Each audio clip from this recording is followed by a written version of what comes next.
I wanted to show you a guitar that I've talked about before. The guitar actually plays really well. The components are excellent. The paint job, not so much, because it's one of my first guitar builds I did. I'm going to show it to you right now, and I titled it The Bumblebee Wannabe. So, are you ready for this? All right, here we go. Yeah, you can see the paint job is not the greatest. It was just done with spray paint, and the tape lines are just way too wide. That was the only tape I had at the time, and I'm just not a very patient person when it comes to things of this nature. But let's talk about this guitar for a second. So, I can't remember where I got the body from.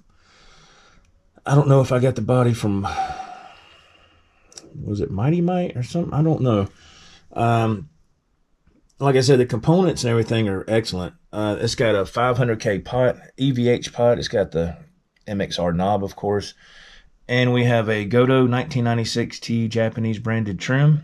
And that is a EVH, well, it's a Seymour Duncan EVH 78 is what it's branded as. And, of course, you got your EVH strap with the clasps and the rings there. This neck was from Mighty Mite. I know that.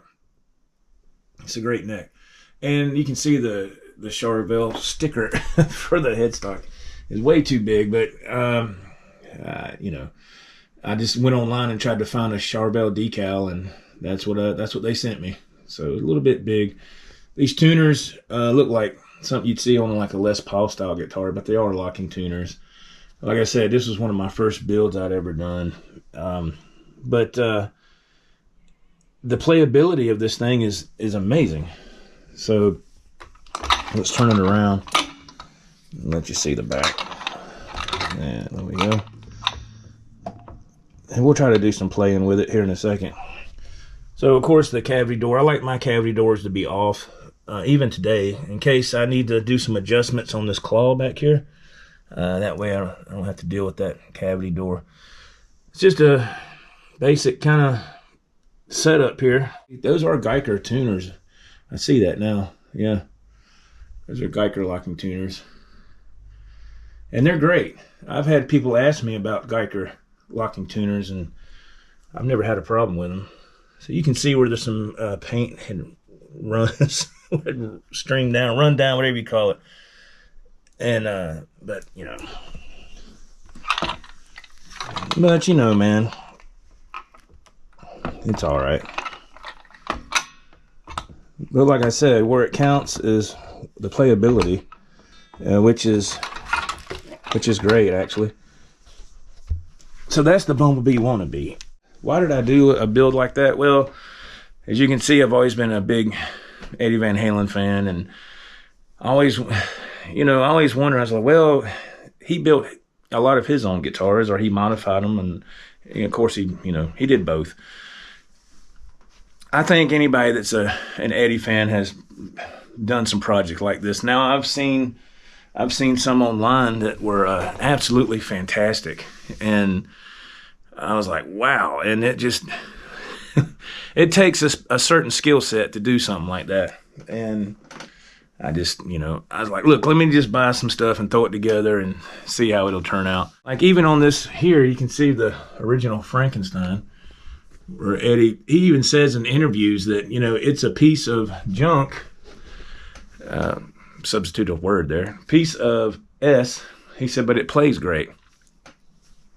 And I think at the end of the day, that's what you want, That's what I was going for with this one, was maybe the aesthetics, not so much, but the playability, yes. And so I got it out of the case last night. I dug it out of the warehouse back there. I have not messed with this guitar in a long, long, long time. And ironically enough, man, it was still in tune when I got it out of the case. That's what blew my mind.